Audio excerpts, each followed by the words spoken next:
हमारे इस खास कार्यक्रम में आपका स्वागत है। मैं हूं किरण झा और आप देख रहे हैं न्यूज नेशन स्तुति।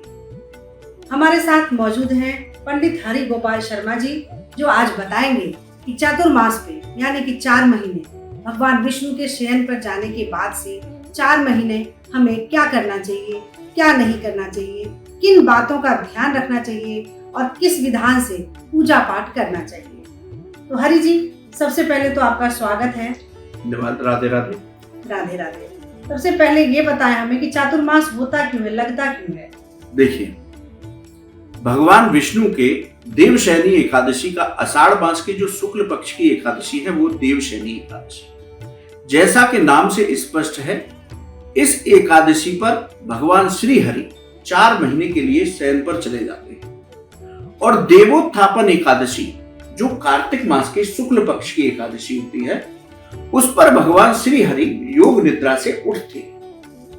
तब ही से तुलसी शालिग्राम विवाह होता है उस दिन, उस एकादशी को।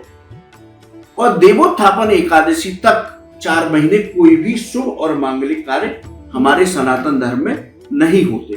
तो भगवान श्री हरि के शयन की वजह से चातुर्मास मनाए जाते हैं। 4 महीने का समय सिर्फ और सिर्फ भगवत आराधना के लिए रखे गए। यदि हम इन 4 महीने की बात करें तो इन 4 महीने में भगवान शिव के हाथ में सत्ता रहती है इस ब्रह्मांड में। तो पहला महीना सावन का आता है जी। तो सावन के महीने में भगवान शिव की उपासना करने का विधान शास्त्रों में बताया गया। इसके साथ ही शिव और शिवा दोनों की कृपा पानी है इस महीने। तो उसके लिए सावन का हर मंगलवार मंगला गौरी व्रत किया जाता है। इस व्रत को दोनों करते हैं। सुहागिन स्त्रियां अपने अखंड सौभाग्य, अपनी संतान की दीर्घायु, अपने पति के आरोग्यता के लिए, वहीं कुंवारी कन्याएं उत्तम वर की प्राप्ति के लिए करती हैं, क्योंकि मां पार्वती ने भी ये व्रत मंगला गौरी किया था और शिव जी को अपने वर के रूप में प्राप्त किया था। तो सावन का प्रत्येक सोमवार यानी कि सावन का हर दिन पर्व है। तो उसमें जब सावन के सोमवार की बात आती है तो सावन का सोमवार हो गया। उसके बाद मंगलवार उसको मंगला गौरी व्रत किया जाता है। सावन के महीने में उनके जो श्रृंगार है नाग पंचमी का पर्व मनाया जाता है। सावन मास में भी 2 एकादशियां होती हैं, जिनमें शिव और शिवा के साथ भगवान श्री हरि की भी कृपा पाई जा सकती है। सावन की जो शिवरात्रि है उस दिन बड़ा जलाभिषेक होता है। शिव भक्त कावड़ों में जल लाते हैं और अपने अपने शिवालयों में उसको चढ़ाते हैं। उस दिन के अभिषेक का तो बहुत ही ज्यादा महत्व है। उसके बाद हरियाली तीज का पर्व मनाया जाता है। हरियाली अमावस्या मनाई जाती है। सब कुछ शिव से ही जुड़ा है। सिर्फ सब कुछ चातुर्मास का पहला महीना शिव को समर्पित। शिव का महीना जो है वो सावन का महीना है। और इस बार के सावन पर दुर्लभ संयोग बन रहे हैं। सावन सोमवार से ही शुरू हो रहा है और सावन पूर्णिमा, जिसको हम श्रावण पूर्णिमा कहते हैं, इसका नाम श्रावण क्यों रखा गया? क्योंकि इस पूरे सावन में श्रवण नक्षत्र युक्त होता है। नक्षत्र श्रवण रहता है, इसलिए इसका नाम श्रावण रखा गया। श्रवण कुमार की भी पूजा की जाती है, जो माता पिता के भक्त थे उनके नाम पर भी, श्रवण कुमार के नाम पर भी श्रावण मास इसका पड़ा। तो सोमवार से इस बार सावन शुरू हो रहा है और सोमवार को ही समाप्त हो रहा है। इस साल 5 सोमवार शिव भक्तों को शिव उपासना के लिए मिल रहे हैं। इसके साथ ही इस बार के सावन की शुरुआत प्रीत योग में हो रही है, सर्वार्थ सिद्ध योग में हो रही है, आयुष्मान योग में हो रही है। सोमवार पहली सोमवारी ही, सावन का जो पहला दिन है वो पहली सोमवारी तो उस पर इतने अद्भुत योग बन रहे हैं। यदि ज्योतिष की दृष्टि से देखा जाए तो मंगल और चंद्रमा एक दूसरे से नव पंचम योग बना रहे हैं। एक ज्योतिष का योग है, तो इस योग का भी पूर्ण फल भक्तों को प्राप्त होगा। उसके बाद शनि देव, शनि से सब घबराते हैं, है ना। और शिव और शनि में बड़ा अद्भुत संबंध है, क्योंकि भगवान शिव ने अपने 2 गण बनाए। मृत्यु के बाद यमदेव दंड देते हैं, वो शनि के भाई हैं, और जीते जी शनि देव न्याय के देव बनाए, जो आदमी को जीते जी उसके कर्मों का फल। तो भगवान शिव के ये 2 गण हैं, सूर्य देव के 2 पुत्र यमदेव और शनि देव। उन दोनों को शिव ने खुद ले लिया उनसे कि ये मेरे गण बनेंगे। तो शनिवार शनिदेव इस बार सावन में अपनी ही राशि में विराजमान होकर के सस नामक जो पंच महापुरुष योग हैं ज्योतिष के, उनमें से एक योग बना रहे हैं। तो इस बार का सावन दुर्लभ सावन है। तो इसमें शिव उपासना करने से शिव भक्तों की सभी मनोकामनाएं पूर्ण होंगी और उनके जीवन के ग्रह दोष बाधा सभी संकटों से मुक्ति मिलेगी। तो चातुर्मास का पहला महीना सावन। अब चातुर्मास के दूसरे महीने की बात करते हैं। सावन के बाद आता है भादो, यानी भाद्रपद मास। भादो का महीना, ओह, अखिल कोट ब्रह्मांड नायक बाल गोपाल का जन्मोत्सव पर्व, भगवान कृष्ण का जन्मोत्सव पर्व मनाते हैं। गौरी पुत्र गणेश जी का भी जन्मोत्सव पर्व इसी में आता है। राधाष्टमी यानी कि भगवान कृष्ण की जो आह्लादनी शक्ति है, आत्मा है, राधा जी का भी जन्मोत्सव हम भाद्रपद मास में मनाते हैं। तो भाद्रपद मास भी बहुत कल्याणकारी मास है। इसमें आप भगवान कृष्ण की, राधा जी की, गणेश जी की, इन सब की उपासना की। भादों के बाद आता है अश्विनी मास। अश्विनी मास के 16 दिन शुरू के कृष्ण पक्ष के, वो हम पितरों को समर्पित करते हैं। पितृपक्ष मनाया जाता है। उस दौरान कोई भी मांगलिक कार्य फिर नहीं हो, वैसे ही नहीं, क्योंकि शास्त्र कहते हैं पितृ देवो भव, देवताओं की संज्ञा है पितरों। तो इन 16 दिनों में हमें अपने पितरों की प्रतिदिन पूजा करनी चाहिए, तर्पण, पिंडदान, श्राद्ध कर्म करने चाहिए। अब जिस दिन जब हमारे पितृ खत्म होते हैं उस दिन तो हम उनकी तिथि में उनका श्राद्ध करते ही हैं, लेकिन हमें प्रतिदिन भी करना चाहिए। वो कैसे कि आपके घर में, आपको पता नहीं, हमें 7 पीढ़ियों का ज्ञान नहीं रहता, नहीं है ना। तो हमें प्रतिदिन हमारे यहाँ जो रसोई में भोजन बनता है, उनको 4 रोटी पर रख करके सब्जी रखिए, थोड़ी सी चीनी रख लीजिए, 1 गिलास में जल ले लीजिए और बैठ करके उस प्रतिदिन ये काम करना है। जिस दिन आपको तिथि पता है उस दिन तो आप श्राद्ध करते ही हैं, लेकिन हर दिन हमें ये करना चाहिए पितृपक्ष के 16 दिन में। तो हमें पता नहीं ज्ञात और अज्ञात हमारे कौन कौन से पितृ हैं जिनकी मृत्यु शायद आज हुई हो, इस तिथि, आज की तिथि में हुई हो। तो प्रतिदिन जो, प्रतिदिन 16 दिन आप 4 रोटी लें, उन पर जो सब्जी बनाई या दाल बनाई उसको रखें, थोड़ी सी चीनी रखें, 1 गिलास में पानी लें और आसन पर बैठ जाएं और थाली में रख करके कि आज मेरे ज्ञात अज्ञात किसी भी पितृ का श्राद्ध है तो वो ये ग्रहण करें और मुझ पर कृपा करें। ऐसा कहते हुए घर में बैठ के करें। जो अंजलि में जल लिया है, जो आप मानसिक संकल्प बोल रहे हैं, उस थाली के चारों तरफ घुमा करके प्रणाम करिए। उन रोटियों को किसी गाय को खिलाइए और गाय के ही खूंटे पर उस जल को पितरों का ध्यान करते हुए चढ़ा दीजिए। तो 16 दिन अश्विनी मास के पितृपक्ष है। पितृपक्ष के 16 दिन जैसे ही खत्म होते हैं और प्रतिपदा आती है, पितृ विसर्जनी अमावस्या के बाद अमावस्या प्रतिपदा तिथि आती है, उस दिन माँ के शारदीय नवरात्र, माँ की उपासना, वातावरण अद्भुत होता है। चारों तरफ से जो हवन की जो सुगंध आती है, गूगल, लौंग, घी की जो अग्यारियां चारों तरफ होती हैं, तो हम 9 दिन अश्विन मास के शारदीय नवरात्र मनाते हैं। खुद ब खुद श्रद्धा में मन डूब जाता है। कितने अद्भुत है ये चातुर्मास, बहुत ही अद्भुत, सिर्फ भगवत भक्ति, शब्दों में बयान ही नहीं किया।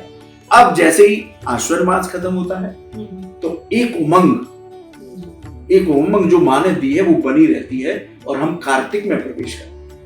कार्तिक मास परम कल्याणकारी मास, तुलसी पूजा और कार्तिक स्नान का मास। कार्तिक स्नान महिलाएं करती हैं, ये पूजा है। कार्तिक मास की सारी पूजाएं गंगा स्नान करती हैं, तारों की छांव में होती है। इसलिए सुबह महिलाएं नहाती हैं यमुना स्थान पर, गंगा स्थान पर या अपने घर पर ही। 4 महिलाएं इकट्ठी होती हैं, सुबह 4 बजे बैठ करके स्नान कर लेती हैं और तुलसा जी के गमले के पास बैठ करके भजन गा लेती हैं। तो तारों की छांव की पूजा है कार्तिक मास में। ऐसे ही जितनी पूजा होंगी वो जैसे शाम को प्रदोष काल में होंगी। तो इसमें हम दीपावली का पर्व, धनतेरस मनाते हैं और कार्तिक मास की शुक्ल पक्ष की जो एकादशी है उस पर श्री हरि जाग जाते हैं और उत्सव और मांगलिक कार्य शुरू हो जाते हैं। मतलब तो चातुर्मास के 4 महीने बड़े आनंद और भक्ति भाव से बने। मतलब ये जो 4 महीने हैं आप उपासना कीजिए, भक्ति कीजिए, बाकी शुभ मांगलिक कार्यों पर ध्यान न दे, भगवान जी पे ध्यान दें, यही कहना है। बिल्कुल भक्ति से जुड़ा है, भक्ति से जुड़े रहिए। अब एक बात और आपको बताता कि चातुर्मास में हमें जो हमारे सनातन धर्म के ऋषि मुनियों ने रोका। सनातन धर्म पूरी तरह वैज्ञानिक है जी, बिल्कुल बिल्कुल, कोई इनकार नहीं कर सकता। क्योंकि जैसे ही चातुर्मास शुरू होता है तब चारों तरफ बारिश हो रही होती है, उमस हो रही होती है, संक्रमण काल चल रहा है, बिल्कुल बिल्कुल, तो बाहर निकलना। इन चातुर्मास में हमारे ऋषि मुनि कहते हैं कि आप एक स्थान पर बैठकर ही उपासना कीजिए। तीर्थ यात्रा से भी मना करते हैं, बिल्कुल मना, धाम को बिल्कुल मना करते हैं। ब्रज की महिमा इसलिए है क्योंकि सारे तीर्थ ब्रज में निवास करते हैं चातुर्मास।